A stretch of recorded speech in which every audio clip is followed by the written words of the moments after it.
aí, gente bonita? Tudo bem? Como é que vocês estão? Deixa eu ajustar minha câmera aqui.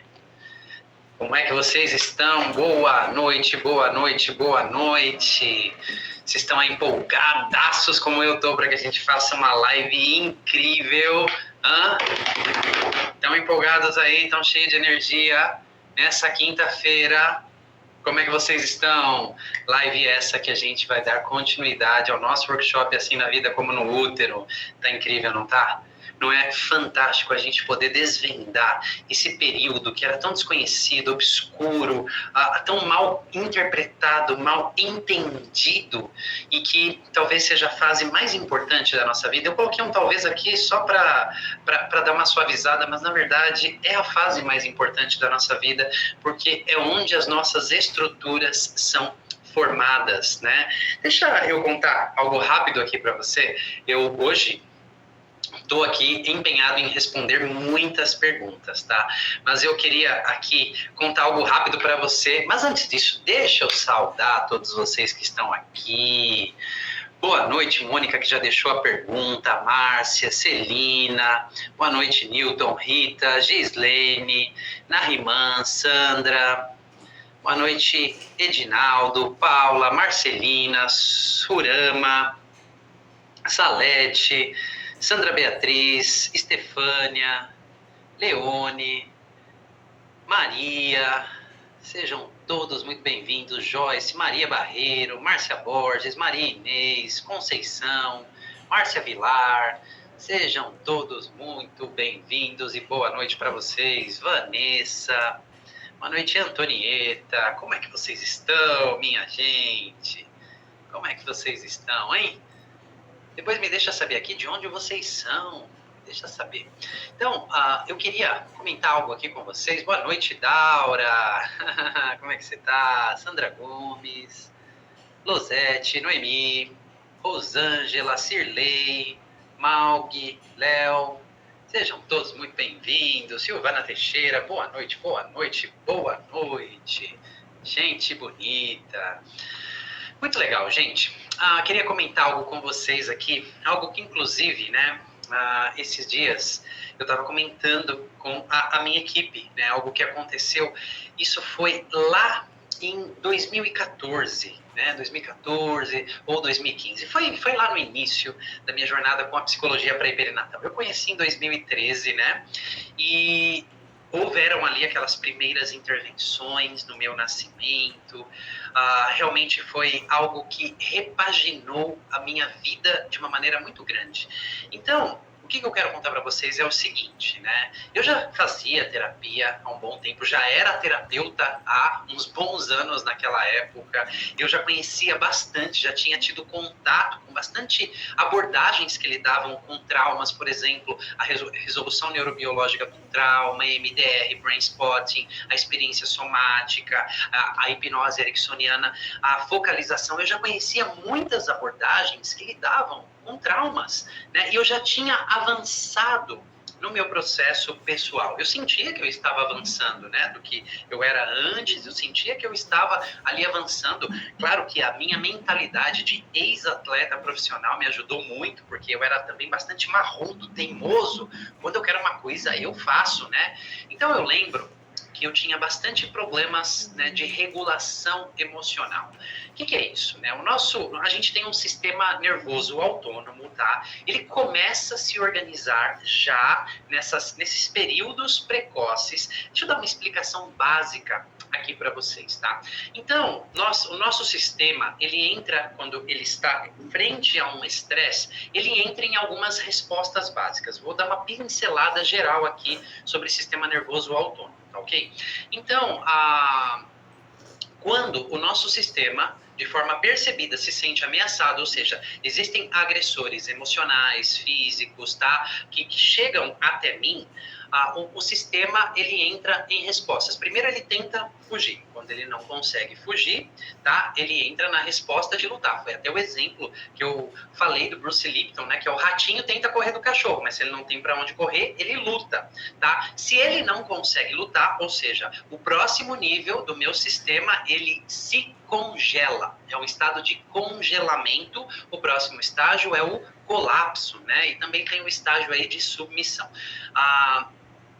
Então, ele entra basicamente nestas respostas. Isso acontece num piscar de olhos, né? Num segundo. Você não pensa, não passa pelo córtex pré-frontal. Você não toma esta decisão. É uma decisão biológica já organizada desde muito cedo lá dentro do útero, com aqueles fatores estressores, né? As nossas células que têm uma estrutura perfeita de armazenar memórias e de se defender, elas também entram nessas bases e logo o sistema nervoso também vai se adaptando. O sistema nervoso autônomo, ele tem dois ramos. O ramo simpático, que é o que ativa para essas respostas, né, de luta, de fuga, que é a sobrevivência, e o sistema parasimpático, que é aquele que relaxa, que é aquele que coloca o sistema novamente em homeostase, tá joia? Só que esse sistema parasimpático, esse ramo parasimpático, ok? Ele não é desenvolvido dentro do útero ainda. Ele vai se desenvolver na infância. Por isso que a infância é aquele período também super importante que pode amenizar o que já aconteceu dentro do útero ou de fato vai reforçar, que foi até a analogia que eu trouxe na última live daquela coluna, que ela foi formatada assim com curvas esgueiradas, mas a massa tá meio mole ali, né? Então, na infância, né, e a partir de como foi o nascimento também. Porque, por exemplo, assim, eu lembro, certa vez eu ouvi isso de William Emerson, tá? Que se a gente nasce de parto normal, isso também dá uma ignição para esse ramo parasimpático começar a se desenvolver, tá? Então, é aquela faísca inicial, ou seja, aqueles que não nasceram, né, pelo canal vaginal ali já nascem perdendo. Eu, por exemplo, nasci de cesárea, nesse quesito eu nasci perdendo, mas logo estão os pais ali.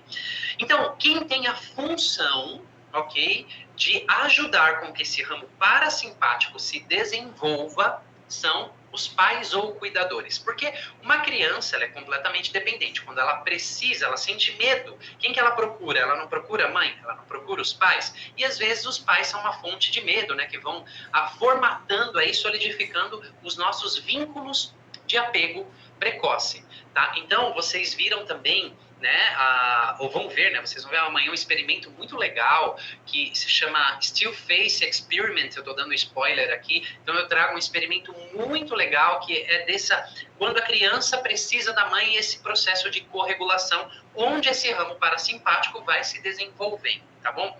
Então, segundo como é a disponibilidade emocional dos pais, o refinamento que eles conseguem com a criança, a presença, às vezes não é só o corpo físico, tá? Nem estou falando daqueles pais que não estão presentes, porque às vezes estão presentes fisicamente, mas não sintonizados emocionalmente. Por que eu estou dizendo isso? Porque as experiências que a gente tem, esse ramo parasimpático, ele não se desenvolve muito. Tem a função de ativar, o outro tem a função de relaxar para que o nosso sistema entre em homeostase. A gente precisa que o nosso sistema entre em respostas de sobrevivência quando vem fatores estressantes, porque isso nos deixa vivo. O problema é quando o indivíduo passa de forma, né, nessas experiências tão precoces, com tanta ativação no sistema, e ele não consegue equilibrar essa homeostase, né, ele não consegue entrar em homeostase. Esse sistema vai funcionar de uma maneira bastante ruim, né? Bastante disfuncional, ok? Porque ele vai estar ativado o tempo todo, né? Que aí vai trazer esses modus operandi disfuncionais na vida, tá? Eu quero resumir aqui, mas eu precisava te passar isso. Por quê?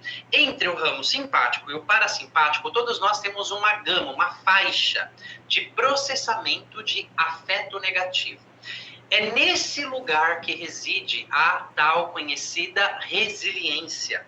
Resiliência não é só algo que eu sei na minha cabeça, ok? Não é só algo que eu desejo ter. O meu sistema de processamento de afeto negativo, de emoções negativas, como ele lida com o estresse, ele precisa dessa resiliência, e isso diz respeito a esse desenvolvimento do sistema parasimpático e da homeostase que pode haver isso. Então, existe essa faixa de reprocessamento, tá? E tem pessoas que têm isso mais baixo e tem pessoas que têm isso mais largo, né? Que são mais resilientes. As experiências precoces definem isso. Ok, então logo eu tinha muitos problemas de regulação emocional. Antes de ser terapeuta, eu nem me conectava a emoções. Emoções o quê? Emoções o quê? Para fraco? Para quem não tem força de vontade? Emoção é papo furado. Até que eu caí numa depressão profunda, né? A vida sendo a vida me mostrou que não era bem assim que se vivia a vida. Então eu estava, pela dificuldade de entrar em contato com emoções, num outro extremo chamado dissociação das emoções. Então, eu flutuava, às vezes, na dissociação completa e quando as emoções começaram a vir, elas vieram de uma vez, logo já, me colocando num estado depressivo, tá? Bastante profundo. Então, quando eu comecei o meu processo terapêutico, quando eu comecei a estudar, quando eu já estava sendo submetido a muitas abordagens, quando eu comecei a estudar e trabalhar sobre trauma, cara, já era diferente. Eu conseguia me regular, autorregular, ou seja, como o meu sistema se ativava em relação ao estresse que vinha, eu conseguia, através de técnicas, de abordagens, de conhecimento, de todo o meu sistema, daqueles trabalhos que eu já havia feito em bastante traumas na minha vida, não precoces, mas em bastante situações, eu já conseguia me regular, porém a muito custo. Era muito custoso, muito trabalhoso. Só que a minha mentalidade de atleta me ajudava a fazer isso, porque eu não desistia, eu conseguia. Nem que levasse 3 dias, cara, eu ia conseguir. Nem que depois dos 3 dias, no próximo minuto, eu estava sendo desengatilhado de novo e tudo aquilo presente, mas eu realmente me esforçava e era muito melhor do que era antes, porque pelo menos eu estava conseguindo regular o meu sistema. Certo? Muito bom. Então, eu sofria muito com problemas de autorregulação. Depois desses trabalhos de trauma, eu conseguia sim me regular. Porém, depois que eu fui submetido a esta primeira intervenção no meu nascimento, que foi o primeiro ano que eu entrei em contato com o campo da psicologia pré-perinatal, que foi em 2013, eu não tive mais problemas autorregulatórios. Me explico. Não é que eu não sentisse mais emoções, né? Só que esta gama aumentou, porque o sistema nervoso autônomo, ele é altamente treinável, ele é altamente flexível. Se ele recebe as intervenções corretivas, assertivas, ele consegue, porque o trauma também, ele fica armazenado no sistema nervoso autônomo que não consegue descarregar as ativações. Então ele fica preso naquela resposta que ficou incompleta. Ele não consegue liberar aquela ativação. Tá? Então, naquele trabalho, eu liberei muita ativação que aconteceu no meu nascimento, que era contribuidora, né? Tudo aquilo lá que tinha anestesia misturada com o medo da minha mãe, todo aquele pavor, enfim, o que aconteceu ali. Eu logo quase morri com 4 dias de vida. As babás, quando eu era muito novinho, me maltratavam demais. Enfim, tudo isso, né, contribuiu para que eu tivesse problemas de regulação emocional, que eu não conseguisse tocar as minhas emoções. Só que aquele trabalho corretivo, eu já, depois daquilo, cara, me autorregular, quando eu era desengatilhado, quando o estresse vinha, não me custava tanto trabalho quanto antes. Cara, que coisa incrível! Nossa, eu comecei a estar mais presente na vida. É uma emoção, eu posso me relacionar com a emoção. Eu não sou a emoção, eu não preciso ficar lutando com a emoção. Não leva mais 3 dias para eu me autorregular. Que coisa incrível! Então, esse foi o momento que eu me apaixonei por esse campo. Falei, cara, isso é muito e muito e muito incrível, porque eu senti na pele. Não foi só o encantamento, né, sobre o que pode acontecer nesse período. Eu senti na pele, não só acessar a memória, mas receber uma intervenção na qual o meu sistema conseguisse agir e reagir na vida de uma forma diferente. Tanto que, quando eu fui desengatilhado, né, naquele trauma de nascimento, eu me debati ali com medo, achando que eu ia morrer, porque foi o que aconteceu no nascimento. E em muitos momentos onde eu me deparava na minha vida com desafios, aquela mesma sensação estava presente. Eu não chegava a me paralisar, mas era um custo tremendo eu atravessar os desafios na minha vida, né? E isso refletia muito, né, nos campeonatos mais importantes, quando eu era atleta profissional, etc. Logo, né, como eu não tive mais esses problemas de autorregulação, e não confunda isso com nunca mais sentir tristeza, medo, pelo contrário, as emoções vão continuar até o fim da vida, mas como eu passei a receber as emoções, a me relacionar com elas, a parar aquela batalha interior, a querer que elas sumissem, e aqueles sintomas, porque os sintomas nós temos quando nós não damos espaço às emoções, e está muito ligado a essas experiências precoces que a gente tem. Então, porque o que eu quero te contar? Eu não cheguei lá ainda. Eu sei que a história tá interessante. Não tá interessante aí, mas eu não cheguei lá ainda. Vou chegar. Nos próximos anos, quando eu vi o pessoal, né, esses americanos que vinham no Brasil, dar continuidade naquele trabalho, eu lembro daquele professor Irido Lecamp me dizendo, né, no primeiro trabalho ali, na vinhetinha de trabalho, na primeira conversa que ele teve comigo, ele disse, nossa, Manuel, talvez seja cedo demais para dizer, mas você tá tão diferente. Eu falei, era o primeiro dia do workshop, nós iríamos atravessar aí 5 dias. Eu falei assim, olha, você pode esperar até o último dia, mas eu sinto lá no fundo o poder e a força deste campo e o que foi organizado aqui naquele trabalho comigo. Eu me sinto muito diferente na vida. Isso eu pensei, eu não falei. Eu falei, a gente espera para ver, né? Então, cara, no final daquele workshop, que foi no ano seguinte, ele falou, você de fato está muito diferente. E no outro ano, ele disse, realmente, a cada ano você está muito diferente. Claro que eu continuava aquela exploração, aqueles trabalhos, eu já havia descoberto que eu era um gêmeo sobrevivente, etc. Então, eu falei, sim, o poder desse trabalho organizado, dessas intervenções, dessa clareza que a gente passa a ter sobre a vida, o como também pode se reorganizar, claro, se a gente receber as intervenções corretas, né, o caminho correto, porque ele era realmente muito habilidoso em trabalhar com o sistema nervoso, tá? Não é só acessar uma memória, mas o meu sistema pôde se reorganizar. Cara, aquilo para mim assim foi uma sensação assim tão espetacular, tão incrível, foi onde eu me apaixonei. E isso era refletido, ou seja, era visível para as outras pessoas que me conheciam. Depois eu me reencontrei com outro mestre, não era do campo da psicologia pré-perinatal, a gente havia se afastado, depois nos encontramos de novo 4 anos depois, e a frase, né, não é a resposta, mas o discurso de todo mundo que me encontrava dizia, nossa, você está muito diferente. Sim, é o poder desse trabalho organizado nesse território. Eu queria dizer isso para vocês, né, porque eu estava comentando isso com a minha equipe.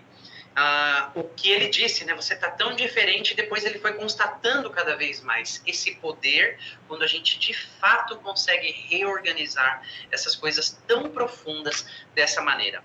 Então, isso fica aqui como uma introdução a nossa live aqui, né, dando continuidade ao nosso workshop. E me deixa saber aqui, coloca aqui, ó, se você assistiu a aula 1 ou as 2 aulas.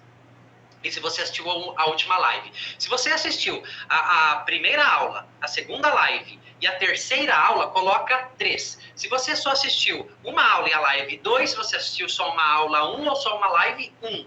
Tá? Ou se você assistiu aí tudo, você coloca 3. 1, 2 ou 3 aí para eu saber o quanto que eu vou falar com vocês, que vocês já se nutriram de todo esse workshop, de todas essas informações que estão aí, e de repente você não assistiu todo o material ainda. A propósito, se tiver alguém aqui que nem sabe do que a gente está falando do workshop Assim na Vida como no Útero, ainda dá tempo de você entrar. Por que dá tempo?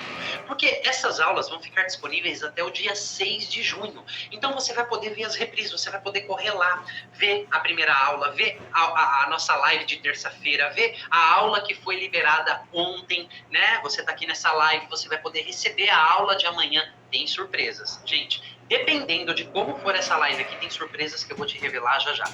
E eu vou te contar o porquê dependendo de como for essa live aqui. Tá? Então, muito boa noite aos que estão chegando aí. Muito boa noite. Tem gente aqui que viu uma aula 33333, uma... Tá? Tem o link aí se você quiser entrar, tá? E você também vai poder ver, né, as lives da semana do Esquenta. Lembra delas que eu trouxe convidados especiais, pessoas que também passaram por estas experiências e estavam dando seus relatos ali, né? Então isso é bastante interessante. Se você quiser ver, vai dar tempo de ver tudo, porque depois no dia 6 tudo isso sai do ar, tá? E a gente não sabe quando a gente vai reabrir esse workshop novamente. Pode ser daqui 2 meses, pode ser daqui 4 meses, a gente não sabe, tá? Então, como eu prometi, eu vou responder algumas perguntas que estão aqui, que eu vou, porque quando eu falo assim algumas, o que estiver dentro da minha alçada, ou seja, o que eu entender como uma pergunta, porque às vezes tem um relato e ele está meio desconexo e eu não consigo responder porque nem é uma pergunta, é simplesmente um relato e eu não sei o que a pessoa quer saber em relação àquele relato. Tá? Então, é muito importante eu ter clareza de como e o que você está me perguntando para eu poder responder. Tá? Então, muito legal. Gente, você já deixou seu like? Você já deixou o seu like? Você sabe que é sempre incrível. Deixa o seu like, contribui com a gente. Nos ajuda, porque isso mostra para o YouTube a relevância dos nossos conteúdos. Isso chega para mais gente. Esse conteúdo sobre o campo, né, do início de vida, da psicologia pré e perinatal, dessa vida do bebê crescendo dentro do útero. Então vamos lá, né? A Mônica já deixou aqui adiantada esta colocação, que eu não sei se é uma pergunta, mas talvez eu possa fazer um comentário. Quando a mãe quer muito meninas e só nascem homens, né? Tem consequências? Bom, quando a mãe ou o pai quer muito uma menina ou um menino, tá? Então vamos supor assim, eu estou crescendo dentro do útero e eu sou uma menininha. E eu sei que meu pai deseja muito um menino. O nome disso é choque do gênero. Tá? Eu já dentro do útero, eu começo a perceber que eu não sou aceito, bem-vindo como eu sou. Pode ser o contrário também, né? Se eu sou o menino e desejam uma menina, pelo motivo que for, porque às vezes é cultural. O que isso quer dizer? Às vezes a cultura, tem várias culturas que prezam, né, sempre o primogênito homem, aquele que vai herdar os bens da família, aquele que vai levar os negócios adiante, enfim. Então, sim, tem um aspecto cultural, tá? E às vezes, os fatores são diversos. Os pais desejam, então eu já entrei em contato com um caso assim. Então tinha um casal, tá? Eles ficaram grávidos e morreu ali, era mais ou menos no 8º para o 9º mês.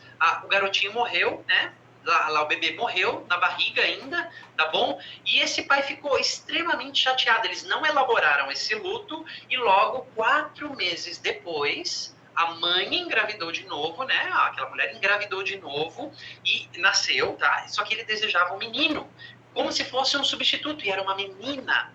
Tá? Então, aqui um caso, porque ele ainda queria um substituto para aquele menino, porque não havia sido elaborado esse luto. Então, os motivos pelos quais querem menino ou menina são diversos, eu não conseguiria listar todos, tá? Mas existe sim a consequência do choque do gênero, que é isso. Eu não posso ser aceito como eu sou.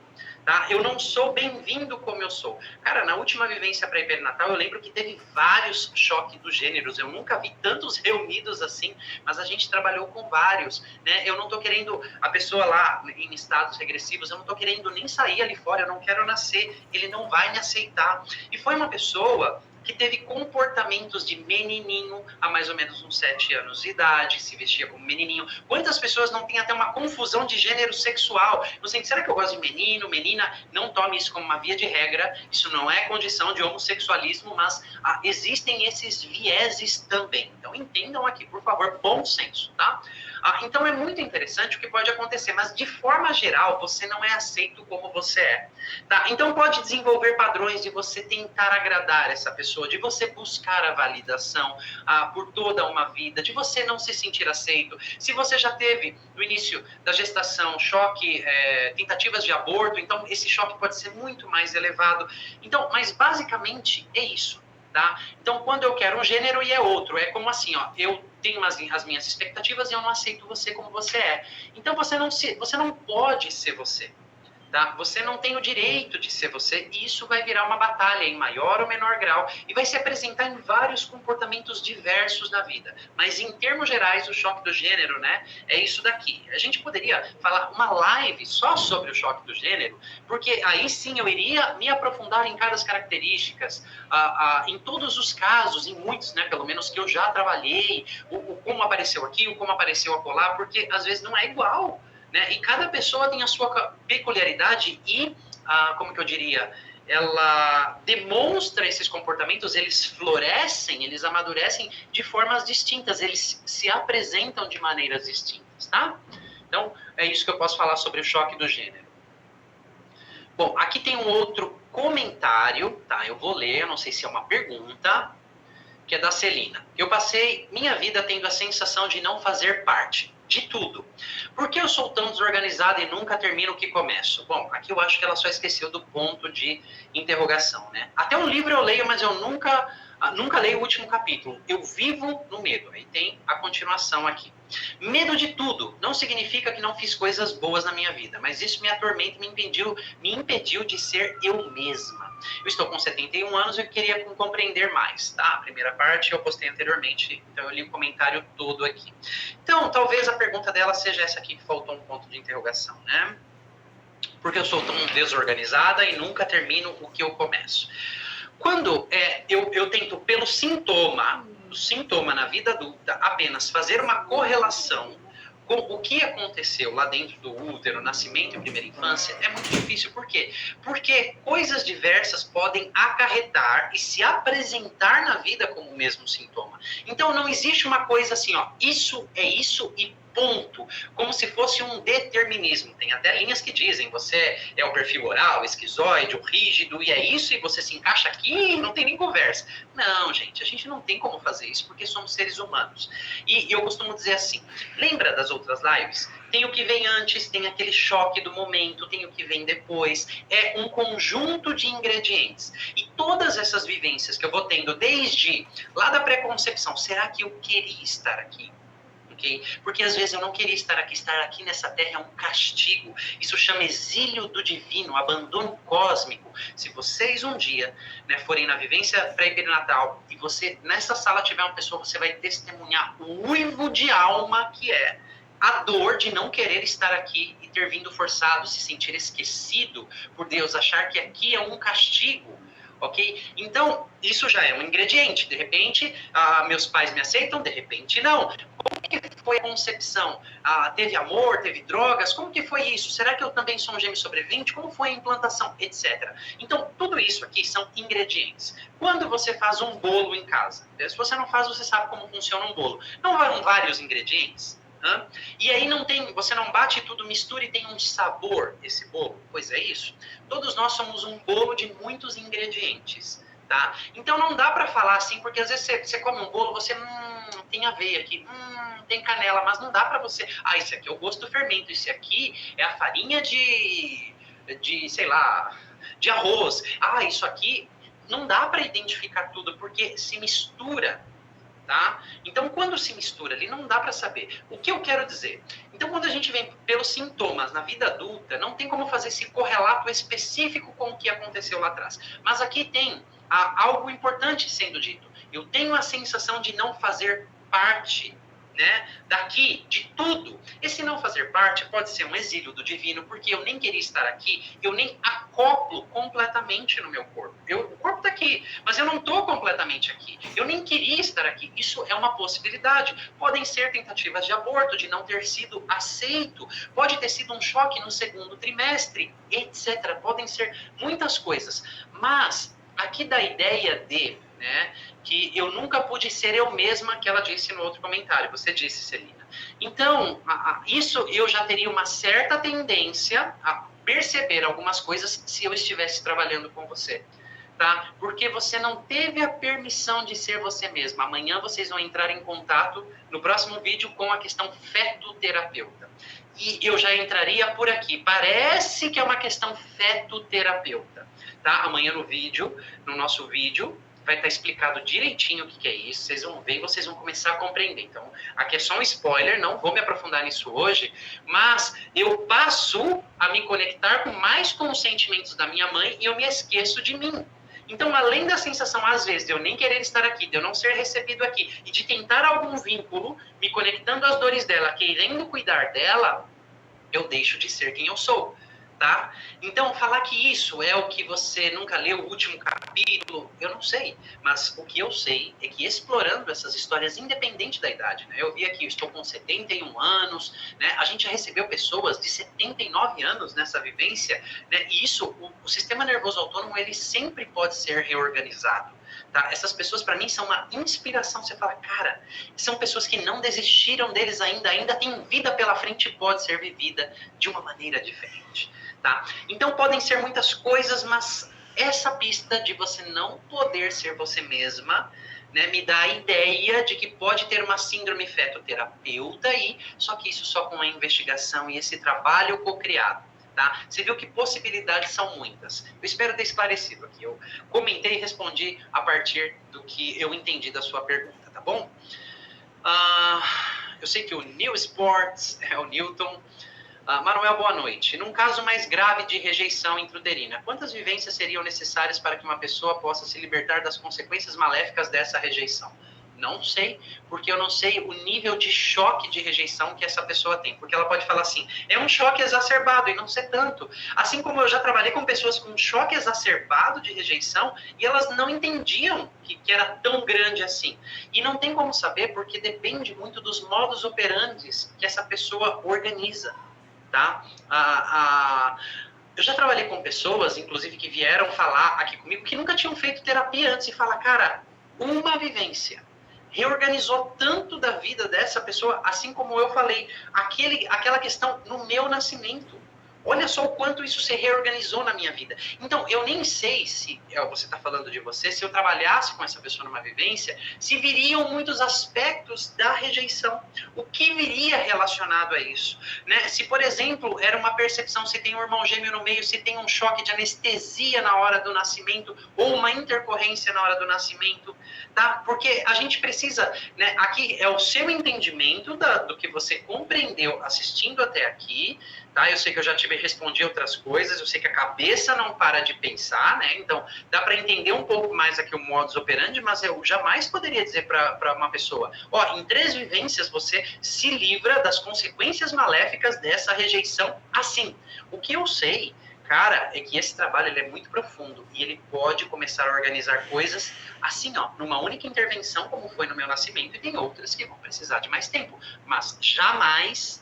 Embora tenham pessoas, gente, que declarem assim, em 4 sessões de hipnose você vai curar toda a sua vida. Hoje mesmo eu vi um anúncio, né, que estava num site que era mais ou menos assim, você vai aprender algo que numa sessão você vai curar todos os problemas da pessoa. Então isso está justificando o preço altíssimo de fazer aquele curso. Uma sessão curar todos os traumas? Sério? Se fosse assim, por que o mundo tem problema ainda? Eu devo ser retardado. Eu conheço hipnose há mais de 14 anos. Eu devo ser retardado. Cara, porque uma sessão com a técnica ninja lá, e o pior é que eu já passei pela experiência. E, cara, não é assim. Ok? Não é assim. Então, tem até pessoas que prometem, olha, em 4 sessões, em uma sessão, em X... Não dá para falar porque somos seres humanos, tá? Muito bom, muito bom. Aqui eu consigo comentar sobre isso, né? A Márcia disse assim, minha mãe escondeu a gravidez até 5 meses se amarrando com faixas e cintas. Então aqui é um choque da descoberta, né? Ou seja, por algum motivo, algum fator, essa gravidez ela não era bem-vinda, ela não podia ser apresentada para o mundo, ela não podia ser apresentada para as pessoas. O motivo, eu não sei. Eu já trabalhei com casos assim que a pessoa engravidou, né? Ela era casada, engravidou fora do casamento. Eu já trabalhei em outros casos que a pessoa era solteira, a mãe era solteira e engravidou de uma pessoa casada. Eu já trabalhei assim com uma pessoa que era de outra cultura, de Portugal. Então, essa mãe engravidou, sei lá, põe aí 50, 60 anos atrás, e ela tinha 40 anos, e aquilo era mal visto pela cultura. Tá? Então, isso fez amarrar faixas na barriga, só que aquele que cresce é como se ele não tivesse, eu estou falando em termos gerais, tá? Aí você vai ver o que combina com a sua vida ou não. Você não tem espaço para estar aqui. Você não é bem-vindo aqui, você não pode aparecer, você não pode ser mostrado ao mundo. Você, às vezes, pode se sentir muito envergonhado, porque, às vezes, a barriga trazia vergonha ou trazia medo se eu aparecer. Se você começar a aparecer, eu já trabalhei com pessoas assim, começa a aparecer, dá um pavor extremo, porque eram casos que se a barriga aparecesse e o pai ou alguém descobrisse, poderia tentar mandar abortar e matar. Então, se eu apareço, o medo que é despertado é uma questão questão de vida ou morte, pode ser muitas coisas, mas eu não tive direito a existir, eu não tive espaço para ser eu não tive direito a ocupar o meu lugar, a ser visto pelo mundo. Vai ter uma dificuldade de ser você, de expressar suas emoções, de estar no seu lugar no mundo, sendo você, sem um eu público, né, sem querer agradar as pessoas, realmente sendo você, né, escolhendo as coisas que você quer na vida, fazendo as coisas que você deseja na vida, né? Possivelmente é por aí o caminho, né? Mas existem outras possibilidades, e como eu disse, nós somos bolos com diversos ingredientes que a gente são todas as vivências. Aqui você está me contando um fato que por si só tem sim a sua relevância e importância, mas tem muitos outros fatos que às vezes, né, tem um ingrediente nesse bolo que para não exalta muito aquele sabor e um outro ingrediente ameniza, ou os dois juntos, cara, isso aí deixa o bolo até doce demais, ou sei lá, seco demais, ou molhado demais, tá? Estou à caça de perguntas.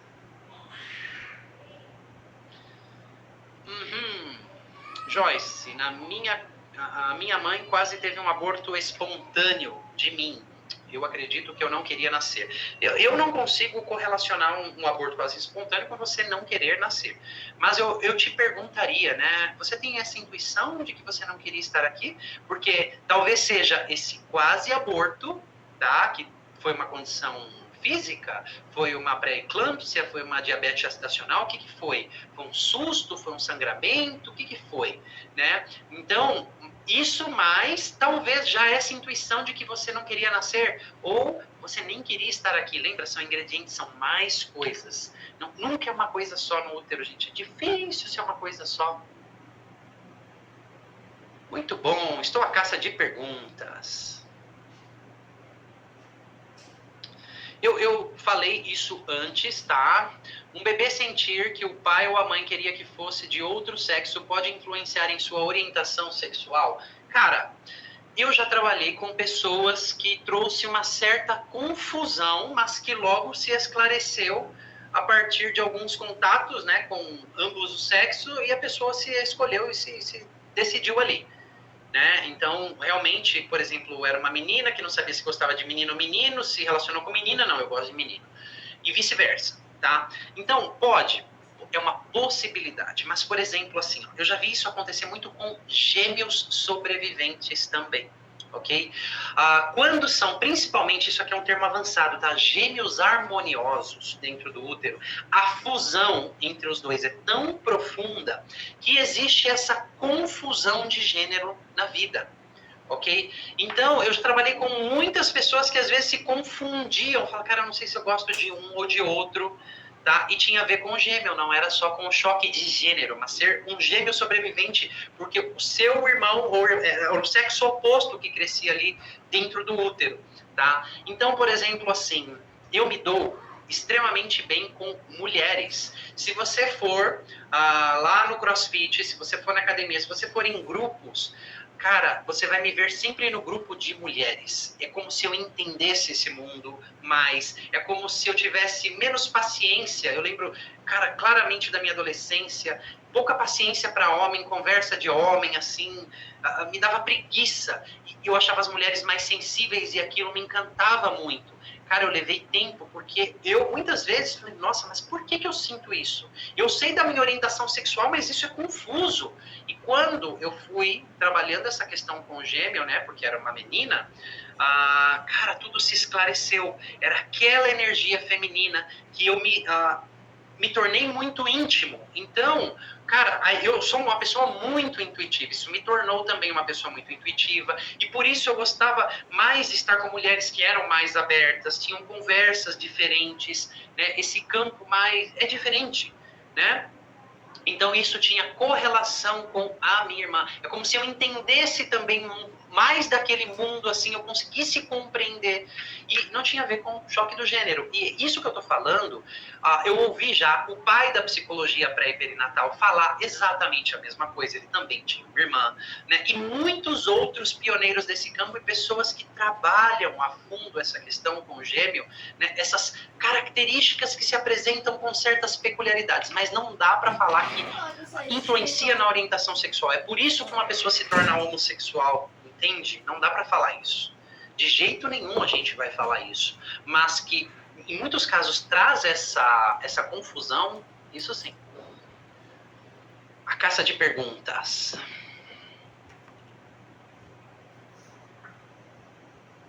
Ou comentários, né?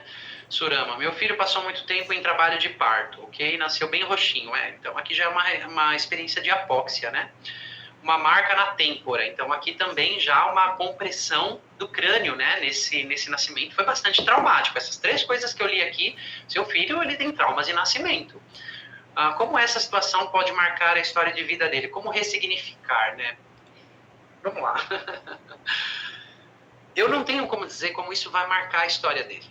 Mas eu tenho como aqui falar para você que uma experiência no momento tão delicado da vida quanto o nascimento, nós somos muito sensíveis a isso. Nós somos sensíveis às intervenções médicas, nós somos sensíveis aos sentimentos da mãe, nós somos sensíveis às intervenções que acontecem ali, ao estresse no ambiente médico. Tá? Se tem violência, se não tem, né? A violência obstétrica ou não, se tem ansiedade, se tem amorosidade, se tem paciência. Nós somos vulneráveis a tudo isso, ok? E também no nascimento já aparecem, né? Vêm os traumas sofridos anteriormente. Às vezes as pessoas não têm tantos traumas anteriormente, mas têm o trauma do nascimento. E às vezes no nascimento é só uma recapitulação, ok? Como uma forma de protesto ou simplesmente se recapitula traumas anteriores, tá? O que deixa a experiência do nascimento bastante complexa. O William Emerson gostava muito de trabalhar com o nascimento em si, porque ele sabia que ali se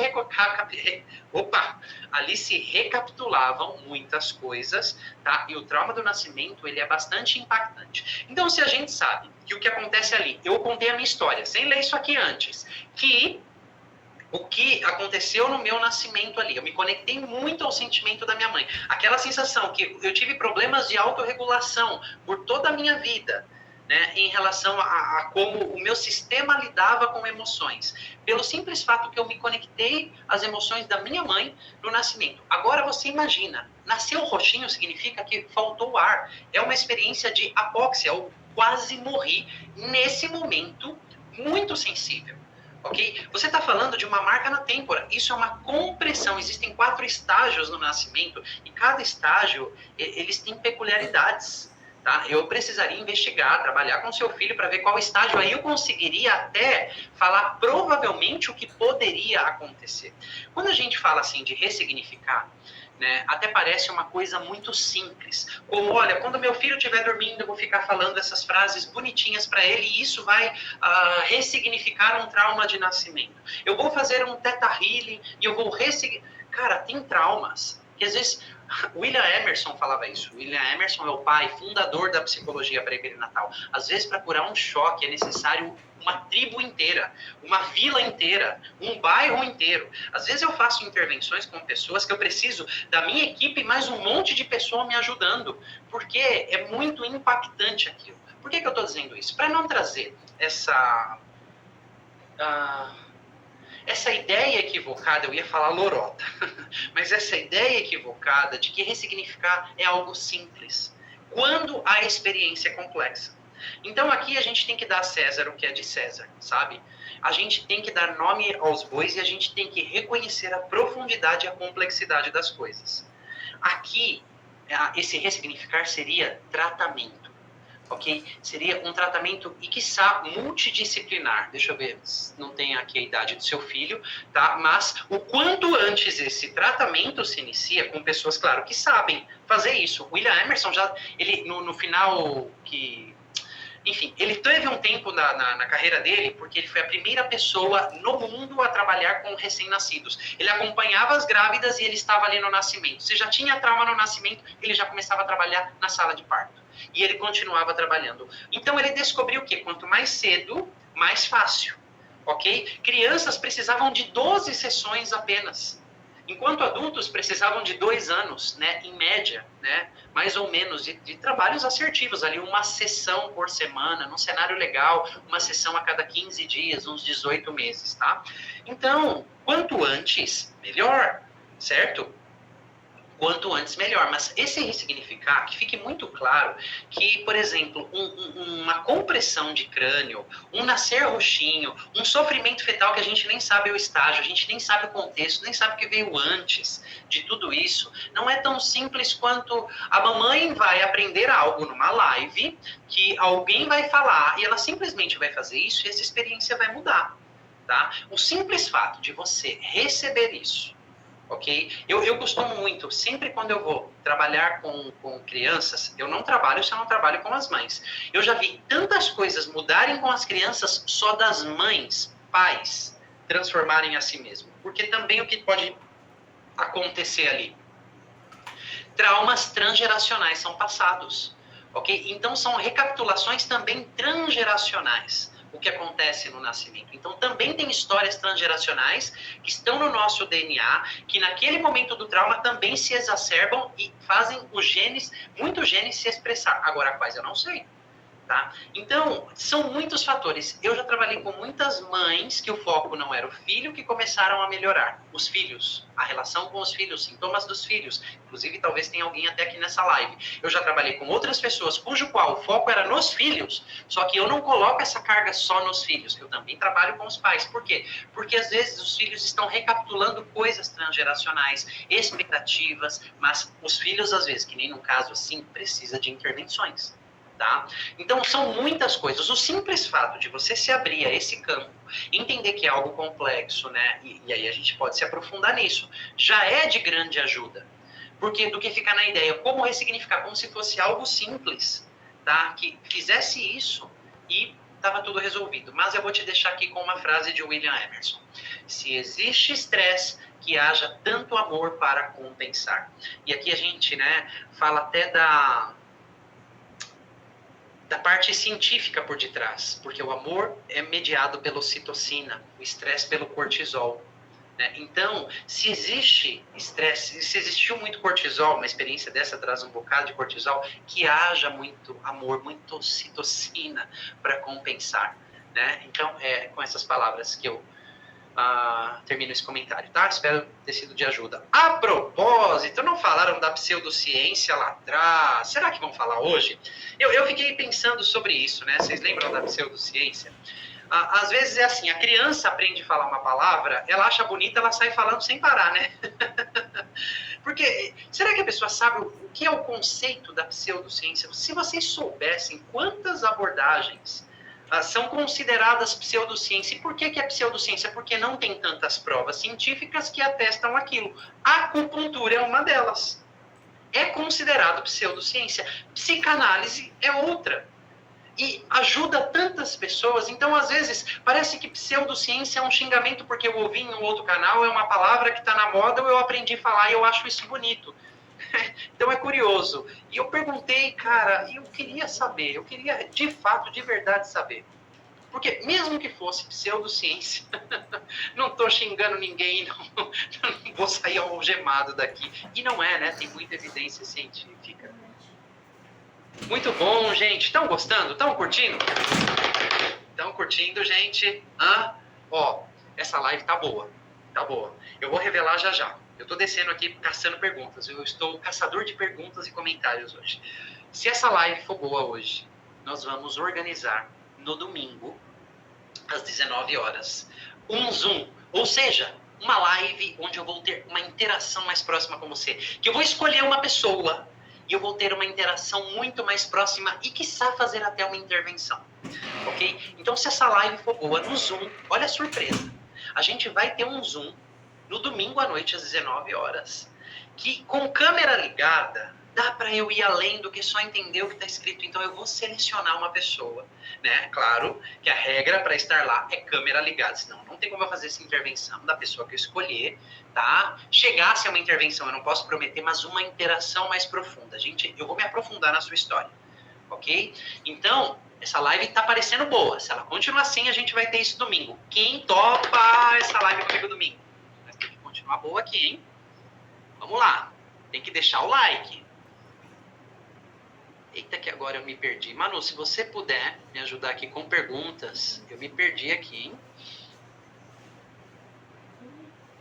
Me perdi aqui. Vamos lá. Fúvia, queria saber como é feito o tratamento. Bom, a gente está falando de memórias precoces, né, pré-natais, enfim.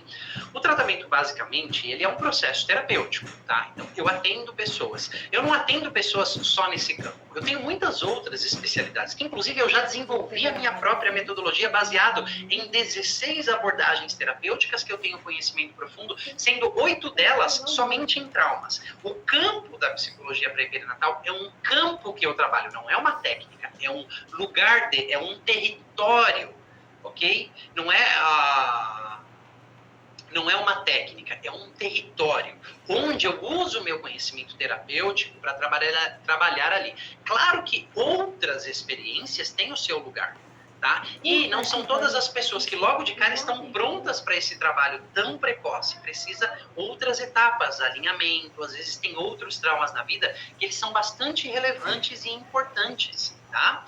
Então, isso é muito importante de se dizer. O que eu quero dizer? Com todas as pessoas que eu atendo, né, esse conhecimento está em mim, ninguém tira ele de mim. E sempre que tem uma oportunidade nas sessões, a gente vai. Tem pessoas que numa primeira sessão, sem eu ter a intenção, tem regressões espontâneas para dentro do útero. E por que tem regressões espontâneas? Porque eu contextualizo, porque eu conheço, eu sei o que a pessoa está falando, ela está dizendo de respeito lá. Então, eu dou uma incentivada aqui, eu faço algo aqui, é uma palavra ali, é sustentar o campo por apolar, a pessoa está lá. Por quê? Porque eu tenho esse conhecimento, eu já visitei esse território muitas vezes. Eu não conheço só a teoria, eu conheço isso no meu corpo, a minha energia, né, visita esse território todo santo dia, ok? Então, essa é uma maneira, porque se alguém assim, Manuel, então eu vou contratar você para fazer regressões. Não, eu não faço, eu faço terapia. Regressão é só um caminho para a gente chegar no material intrauterino, tá? Que é propósito, no momento certo a gente vai. Só que a gente nunca vai na profundidade como o que acontece na nossa vivência pré e perinatal, que é esse retiro de 3 dias, um número limitado de pessoas, apenas 18 pessoas, tá? Que é um número que eu já trabalhei há anos e eu consigo, não é dar atenção só para as pessoas, eu consigo estar com elas várias vezes no processo delas, fazendo várias intervenções ao longo desses 3 dias. Numa sessão eu tenho 1h30, 1h30, ok? Eu não tenho respaldo da minha equipe, eu não tenho os recursos que eu tenho nessa vivência, eu não tenho a preparação que eu tenho lá. Em outras palavras, numa sessão, mesmo que seja o mesmo profissional, que sejam 10 sessões, que sejam 20 sessões, cara, a gente não consegue chegar na profundidade do que a gente chega na vivência pré-perinatal. Naqueles 3 dias é como se fosse uma escavadeira, que cava a terra bem fundo e traz um monte de pedra preciosa, só que às vezes bruta, e elas precisam se lapidar, são as intervenções que a gente vai fazendo. O mais assertivo é quando as pessoas vão para a vivência, né? Primeiro eu analiso se elas estão aptas para isso, elas preenchem um formulário de aptidão. E aí, de lá depois, nas sessões eu consigo refinar, o processo terapêutico flui muito e a gente consegue dar muita atenção ao período pré e perinatal. Na vivência, é só o pré e perinatal. Claro que aparecem outras cocitas más, né? Porque a gente está lidando com seres humanos e o que aparecer ali, cara, a gente tem respaldo. É o que eu falei para você. Né? Eu não sou, não é uma técnica, é um campo que a gente trabalha e são seres humanos, às vezes, já apareceram outras coisas ali, problemas de transgeracionais, a gente vai cuidar, né? Tem gente que acessa a vida passada, a gente vai cuidar disso, tem gente que vai para a infância um pouco mais adiante, a gente vai cuidar disso, mas é um território que as coisas se convergem, né? O que acontece numa vivência, cara, se eu fosse mensurar, mas às vezes é difícil. Uma vivência é como se fossem 20 sessões. Por quê? Pela profundidade, pelo respaldo, por serem 3 dias, por toda a preparação, pela equipe, etc, etc, etc. Tá? Eu não estou dizendo que o trabalho em sessões não é ok, mas a combinação disso é potência. A combinação disso é potência. Então, é assim como eu organizo este trabalho. É assim como William Emerson, o pai da psicologia pré-perinatal, organizou durante, né, muitos e muitos anos também. Ele faz trabalhos individuais, hoje já não faz mais. Depois ele passou a trabalhar com bebês, né? E hoje ele trabalha com grupos, né? E hoje ele ensina mais do que trabalha, mas quando ele ensina, ele também trabalha para demonstrar, né? E para levar a gente mais fundo. Então, é dessa maneira. Espero ter esclarecido. E aqui, Fúvia, você de novo, se eu não me engano, foi você que falou da claustrofobia, né? Ser vítima de relacionamentos abusivos pode ter a ver com a tentativa de aborto, porque, se eu não me engano, a psicóloga disse que a claustrofobia tem a ver com a tentativa de aborto, né? Falar que tudo tem a ver com a tentativa de aborto, eu não sei. Eu, de fato, não sei quais foram as consequências da tentativa de aborto que você sofreu, tá? Mas uma tentativa de aborto, ela é uma invasão de limites. É uma relação abusiva de alguma forma, mas não dá para garantir que é todo mundo. Às vezes, um problema no nascimento, uma intercorrência no nascimento, mete a pessoa em relacionamentos abusivos, tá? Porque foi uma invasão de limites. Então, não dá para dizer que é só isso. Tem muitas outras coisas, né? O fato de eu ter uma mãe narcísica, isso me predispõe a relacionamentos abusivos. Ter pais disfuncionais, desorganizados, né? Não é de deixar bagunça na casa, não. Desorganizados emocionalmente me predispõe a relacionamentos abusivos. Ter uma infância, uma primeira infância, com violência, agressão, abusos físicos, sexuais, morais, tá? Predispõe a relacionamentos abusivos. E claro que tem as suas raízes anteriores. Quais são? Não dá para saber. A gente precisa co-criar isso junto.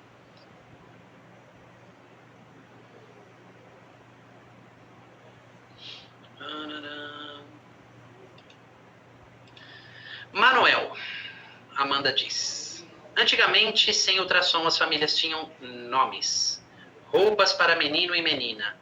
Aqui também entra o choque de gênero, porque é uma expectativa dos pais mesmo dizendo que não. Não sei, como eu não nasci nesse tempo que não tinha ultrassom. Quando eu fui gestado já tinha ultrassom. O que eu sei é que se é diferente da expectativa, gera o choque do gênero. Simples assim, tá? Então eu trabalho hoje com muitas pessoas que não tinham ultrassom, que se tinha uma expectativa. Tem o choque do gênero. O choque do gênero não depende da época, tá? Mas na nossa época, inclusive eu gravei um vídeo sobre isso, que é o tal do chá revelação. Eu já vi uns vídeos na internet aí de pessoas se decepcionarem no nível que, cara, eu não queria estar na barriga daquela mãe. Eu não queria. Porque essas intercorrências, o que está acontecendo nesses chá revelações de hoje, a gente vai começar a tratar lá na frente. Né? Porque isso é novo, tá na moda agora, entrou na moda agora, não é verdade? Essas coisas de moda é incrível, cara. É incrível quando é bom, né? Porque quando é uma porcaria que nem essa, pelo amor de Deus, para com esse negócio de chá revelação. Mas enfim, né? É gente que quer arrumar festinha para fazer. Cara, você imagina só, tem a expectativa do lado de fora, aqui tem um plus a mais, tem a exposição. Ok? Mesmo que seja o sexo desejado, tem a exposição e tem a expectativa num outro viés.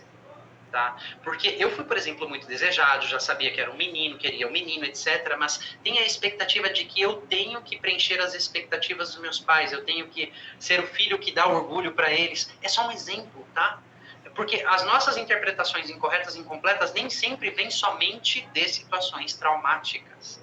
Tá? Mas eu não vejo, eu não consegui enxergar ainda isso aqui sequer de benefício num chá revelação para aquele que está crescendo lá dentro. A não ser a festa dos pais lá fora.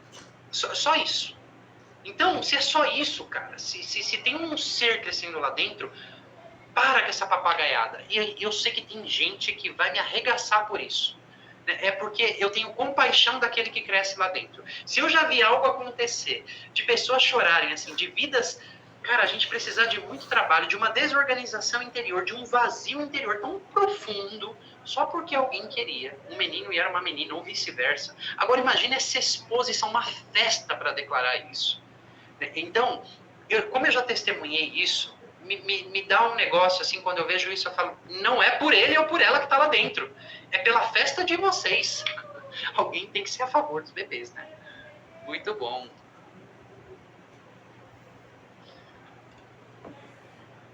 Nasci de parto normal, estava com uma circular de cordão. e o médico não estava na sala. Ele não estava na sala de parto, as enfermeiras pediram para minha mãe fazer força. Como isso pode me afetar? Como posso tratar? Então, Grace, é muito difícil eu falar como isso pode te afetar, né? Mas se eu tivesse aqui numa conversa com você, eu poderia te fazer perguntas mais específicas e aí eu ia começar a descobrir como essa intercorrência está sendo refletida hoje na sua vida. Tá? Porque o que eu quero que vocês saibam, gente, vocês estão trazendo eventos únicos, tá? Eu quero que vocês coloquem aqui. Eu quero que vocês coloquem aqui para eu poder responder as outras perguntas. Vocês entenderam o conceito do bolo, que é muito difícil somente se basear em um evento único. Uma causa e efeito de um evento único, e eu não estou dizendo que eventos únicos não têm a sua grandeza, mas é impossível falar apenas sobre um evento único. Tá? Assim, do jeito que vocês querem, para eu saber como afeta você na sua vida. Tá? Mas eu vou falar em termos gerais as circulares de cordão, não só no pescoço, mas no corpo, que eu já trabalhei, seja no parto, seja dentro do útero, e depois a pessoa, o bebê se desenrolou, tá? Mas é basicamente aquilo que está me nutrindo pode estar me matando ou me prendendo. Então cria-se uma ambivalência, tá? Essa ambivalência muitas vezes coloca a pessoa na vida numa dificuldade de decisão, numa dificuldade de se impulsionar em um caminho só. É sempre que eu estou por aqui, eu estou pensando ali, eu não consigo estar pleno em uma coisa só. Isso é uma possibilidade. Uma outra possibilidade, dependendo do grau e como foi essa circular, eu perco minha energia. Eu luto tanto para sair que eu não consigo. Então eu perco energia vital, eu me sinto preso. Já tenho interpretações por todo o meu sistema, não é minha cabeça não, tá? Por todo o meu sistema, que por mais força que eu faça, por mais que eu me esforce na vida, eu não vou conseguir. Que eu me sinto paralisado, eu me sinto drenado, eu me sinto sem energia, ok? Então eu já trabalhei com tantas pessoas assim, por quê? Porque ficou incompleto movimentos no sistema nervoso autônomo. Aqui eu já completo a sua pergunta. Como tratar? A gente tem que primeiro investigar e rastrear quais são os resquícios disso hoje. Porque se está no nível de sistema nervoso, a gente vai ter que trabalhar com esses movimentos e completar isso no sistema nervoso autônomo.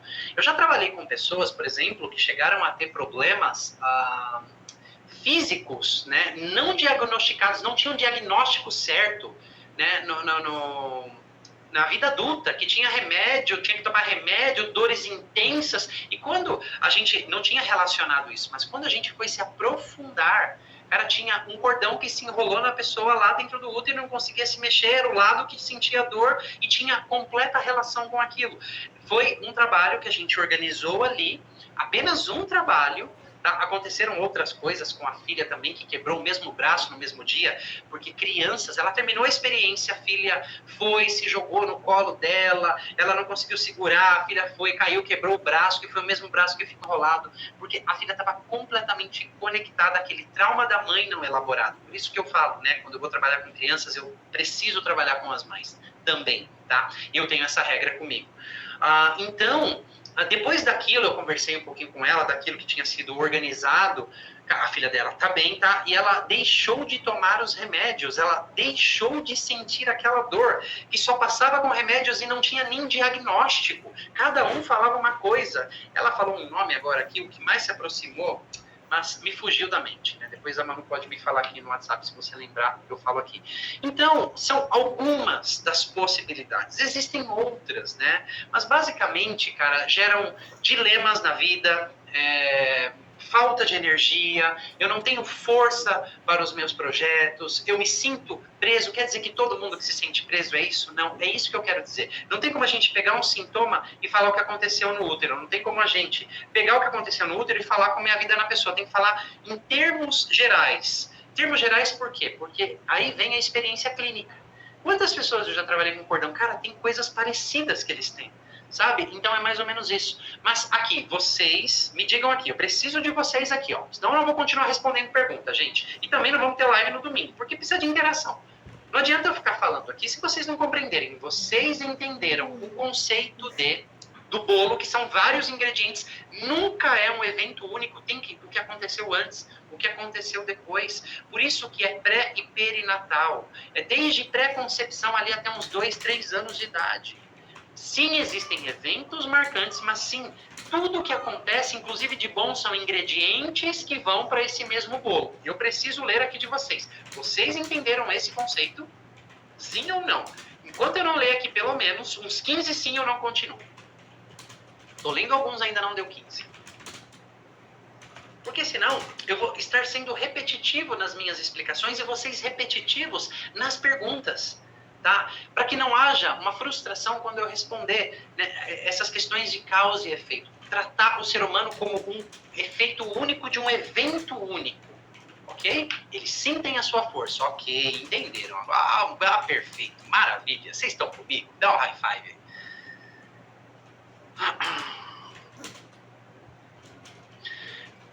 Tá aqui nessa pergunta, né? Qual a consequência? A pergunta da Conceição. Manuel, qual a consequência de meus filhos terem nascido cesárea? Eu antes tive 2 abortos, um provocado e outro natural. Vamos lá. Eu não sei falar as consequências, mas eu sei colocar o cenário aqui que aconteceu, tá?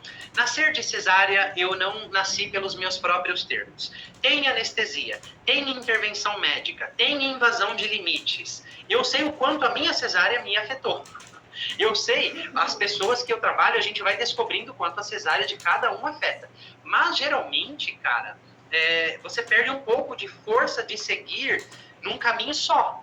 Sabe, você tá indo por um caminho, eu já ouvi isso de muitas pessoas. Nossa, eu tô me encaixando, eu tô indo e de repente vem alguém e me tira desse lugar.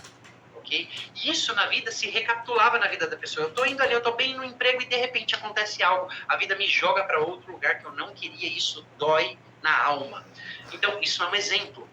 Tá bom? Eu não fui pelos meus próprios termos, eu não fui com a minha própria força, porque às vezes me tiraram antes da época, me tiraram antes do meu tempo, então meu tempo não foi respeitado. Aqui vai se apresentar mais características psicológicas na vida, de não ser, é mais lá no fundo, eu não me sinto respeitado, eu não me sinto validado, as pessoas não respeitam o meu tempo, talvez eu tenha uma tendência também de invadir o tempo das pessoas, ou eu sempre corra com pressa, né?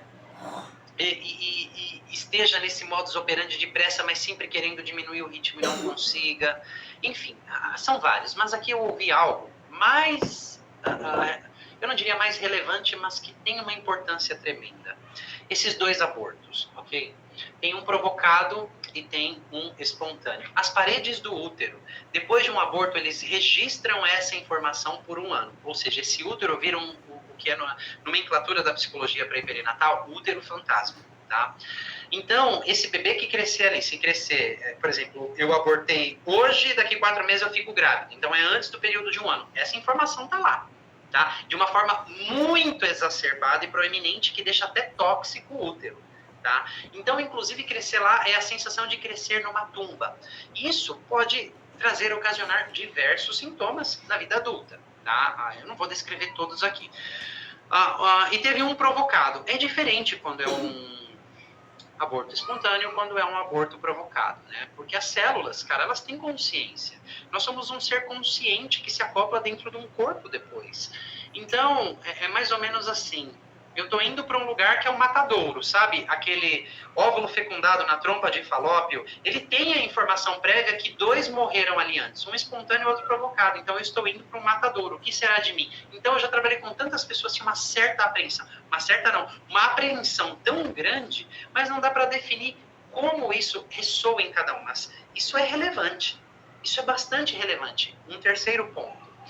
Sabe o que pode amenizar isso? Os pais elaborarem os lutos dos abortos, sejam provocados ou espontâneos. E elaborar um luto não é somente fazer uma constelação, somente falar isso está elaborado, chorei uma vez e acabou. Elaborar um luto é um pouco mais complexo. Mas, de fato, quando esses lutos são elaborados, tira uma carga enorme. Tá? Então, isso pode ser muito mais leve. Inclusive, hoje, depois de nascidos. Tá? Porque pode ter inconscientemente transferência, eles podem se conectar à energia daquele que estava antes ali. Então, quais serão as consequências, eu não sei, mas que tem pano para manga aqui tem, tá? Tem assunto para mais de uma tarde. Tem assunto para mais de uma tarde. Quero uma aula abordando o choque do gênero. Café, fritas e ketchup acompanha, senhora? Ai, ai, vamos lá.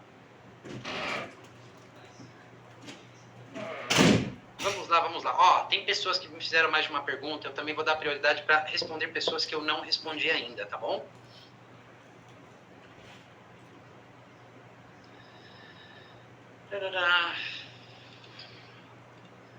Aqui eu já respondi, né? Você veio falar da peridural, mas é um assunto interessante. O tipo de anestesia utilizado, gente, a quantidade. Hoje elas já não são tão danosas e nocivas quanto antes, mas pode deixar rastros, né, de choque de anestesia. Às vezes um choque de anestesia, ele pode ser tão exacerbado que ele anestesia o meu sistema biológico de conexão com a mãe. A mãe pode até estar lá, eu estar lá com ela sim, só que eu não conseguir me conectar, me vincular a ela. Eu já trabalhei com tantas pessoas de choque de anestesia, cara, é uma busca tão profunda pela mãe a vida inteira e nunca encontra. E depois transferem isso para outras coisas. Passa a ser uma busca que nunca vai encontrar um algo na vida, né? Mas tem várias outras consequências que podem acontecer de um choque de anestesia, porque depende do nível, né? E é bastante interessante o como, quando a gente está trabalhando com as pessoas, né? Como o corpo apresenta essas pistas desse choque de anestesia. O corpo, ele tenta reprocessar, ele tenta o sistema jogar para fora isso, mesmo enquanto adultos. Né? Quantas pessoas eu já não trabalhei que sofreram tentativas de aborto com chás abortivos ou remédios, e a pessoa adulta, o corpo ainda tem aquele movimento incompleto que ele não conseguiu expelir, a pessoa joga para fora, o corpo precisa completar muitos movimentos, né? É bastante interessante o corpo lutando ainda para se reorganizar dessas experiências precoces.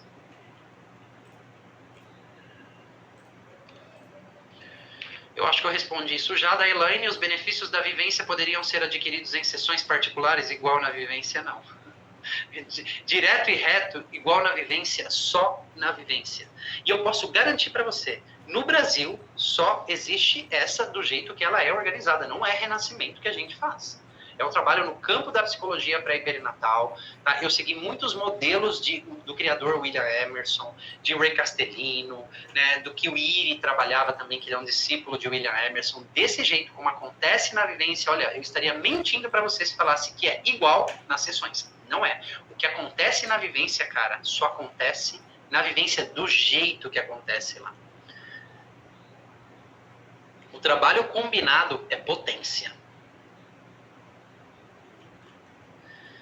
Que bom que eu respondi, Celina. Que bom que se encaixou aí. Eu só falei em termos gerais. Então, imagina a gente, domingo, a gente tendo uma interação e você podendo ser o sorteado e eu ter mais informação. Eu poder ouvir a sua voz, eu poder ver a tonalidade da sua pele, eu poder ver alguns movimentos do seu corpo. Tem tanta informação nisso.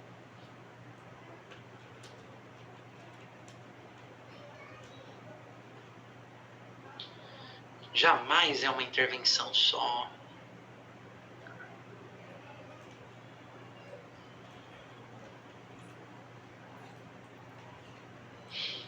Eu também estou selecionando assuntos aqui que vocês estão falando, né, em relação ao campo da psicologia pré e perinatal, tá?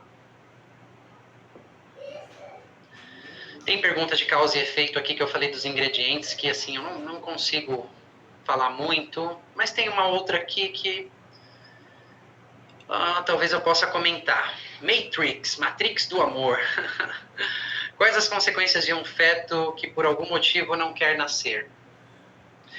Geralmente um feto que não quer nascer, um bebê que não quer nascer, ele não passou experiências agradáveis dentro do útero ou antes disso, porque às vezes é uma alma que nem queria estar aqui. Já trabalhei com muitas questões assim. Já trabalhei com pessoas que não queriam nascer nas seguintes situações. Vou trazer alguns exemplos. Poxa, eu sou uma menina e meu pai que é um menino e eu sei que eu vou decepcioná-lo e eu não quero sair daqui. Nem é porque está tão confortável, mas eu não quero sair daqui. Isso é uma possibilidade. E parece, né, que se a gente nasce rápido, como se a gente quisesse estar aqui. Às vezes, tem bebês, tem fetos, tem almas que já tomaram tanto a decisão de, tipo, dar de ombros, assim, para a vida, apertar o F e nasce bem rápido, porque, bom, vamos ver se eu passo rápido logo por isso, por essa vida. E dá a impressão que nascer rápido, nascer só porque nasceu pela um parto vaginal, né, um parto normal, é tudo muito tranquilo. Por isso que eu falo, né, é o corpo que guarda essas respostas de cada pessoa.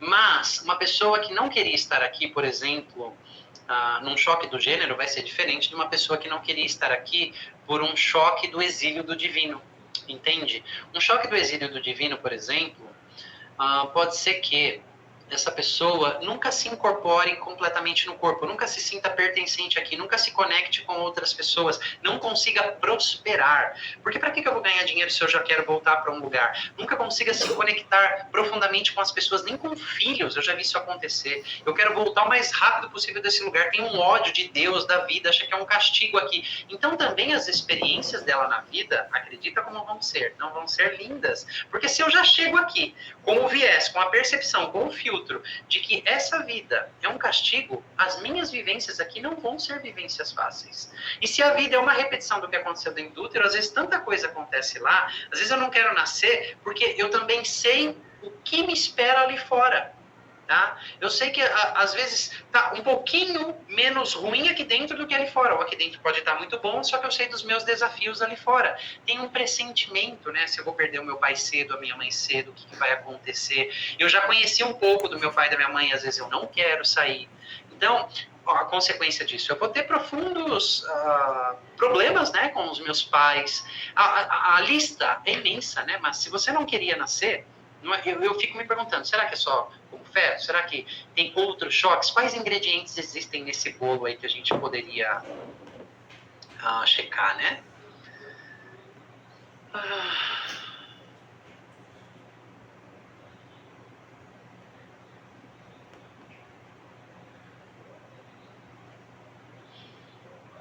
Muitos de vocês estão fazendo relatos, né, que eu não tenho muito o que comentar.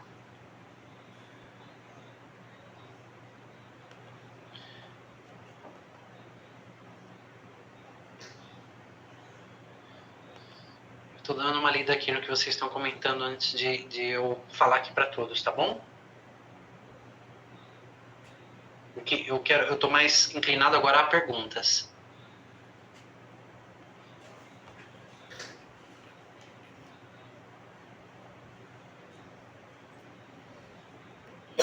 Bem, você aqui, Nádia, você está relatando aqui, né, que sua mãe te enfaixava todas as noites, eu suponho que seja na primeira infância, né? E depois num outro comentário aqui dos seus sentimentos de insegurança, né? Eu não sei se isso pode ter relação, tá? Porque tem que saber o que aconteceu antes, o porquê que ela te enfaixava. Tem muitos detalhes aqui que a gente tem que saber.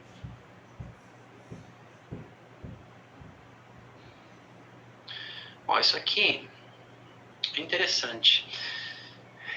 É na Gala, sommelier.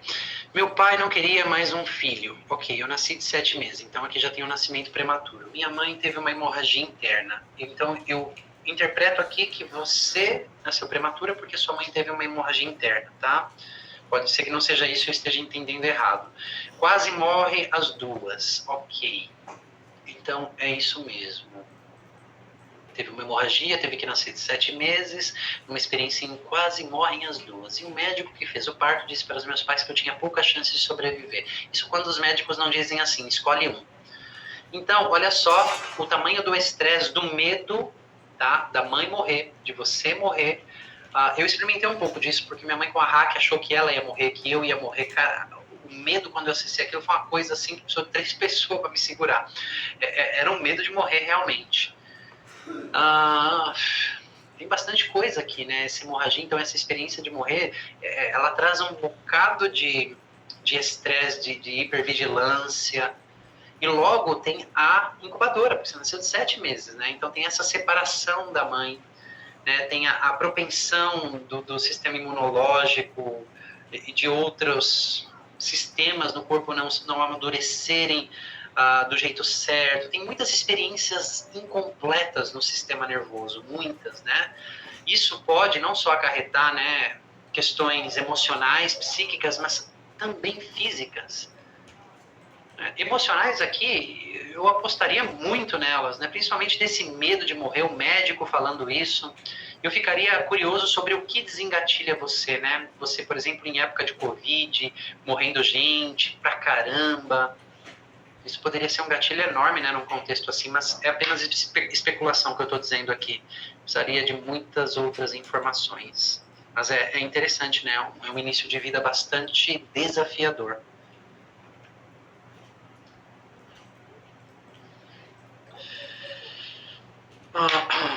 Isso para vocês refletirem, Maria Inês. O fato de minha mãe querer me abortar repercutiu no fato de eu estar sempre só e não querer casar para não ter filhos?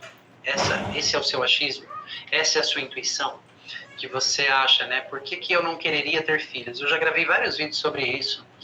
E uma pessoa, para ela não querer ter filhos, tem a gente falando, eu não quero colocar um filho nesse mundo desgraçado. Ou seja, ela está contando a própria experiência de como ela percebe o mundo. Então, ela acreditando nisso, que o filho também vai perceber o mundo dessa maneira, que aqui é um castigo.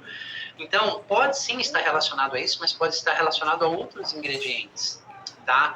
Mas o não querer casar, aqui no caso, para não ter filhos, qual é esse pavor, esse medo, essa recusa a ter filhos, né?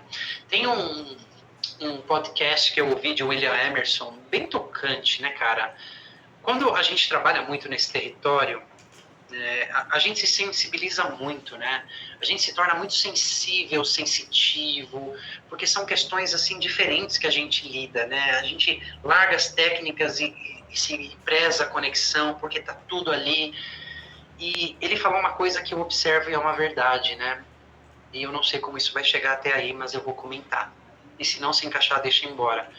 Mas ele falou assim, aquilo me tocou profundamente, porque é o que eu observo também, que uma mulher, né, quando ela não tem filhos, seja pela carreira, que vai atrapalhar a carreira, por qualquer razão, ela escolha, ela decida por não ter filhos. Uma parte da alma dela morre ali.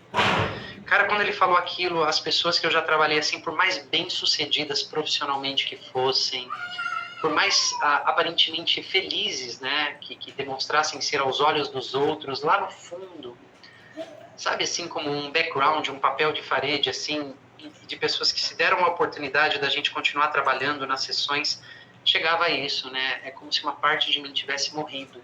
E isso, claro, que se descobriam lá na frente, tarde demais, né? Mas é isso, é um comentário, né? Ele comentou sobre isso e estou comentando aqui.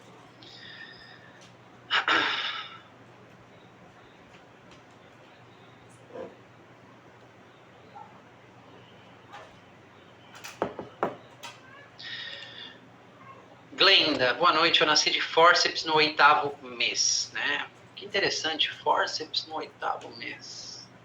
É arrancada de lá, nem estava pronta, foi puxada. Seu pai desejava profundamente um menino, já tem choque do gênero, demorou para aceitar. Isso pode estar relacionado à sua insegurança e necessidade de independência? Pode. Mas podem ter outros ingredientes aí também, né? Qual é a sua intuição a respeito disso? Você acha que é sua insegurança? Você querer se tornar independente, é que você está aqui focada no desejo, né? Tem lá no fundo disso, talvez uma dor que queira impulsionar esse desejo. Talvez algo em você se sinta tão presa que você queira ser independente, você queira ser livre. Eu tô trazendo possibilidades, tá? Porque eu tô me perguntando aqui o que faria um fórceps no 8º mês. Sua mãe entrou em trabalho de parto, o que teria acontecido? Então, isso direcionaria um pouco mais a minha resposta, né? Mas qual é a sua intuição? Você acha que isso pode estar relacionado à sua insegurança? Não tem como eu responder, né? Porque eu posso dizer sim, muda o quê? Eu posso responder não, mas na verdade não tem como saber. Mas eu fiquei curioso sobre esse fato desse fórceps aí. Ele me chamou a atenção, tem até uma energia, sabe? Quando eu li assim, veio com uma certa energia, isso chegou aqui, tem coisa nesse fórceps, hein? Coisas muito interessantes.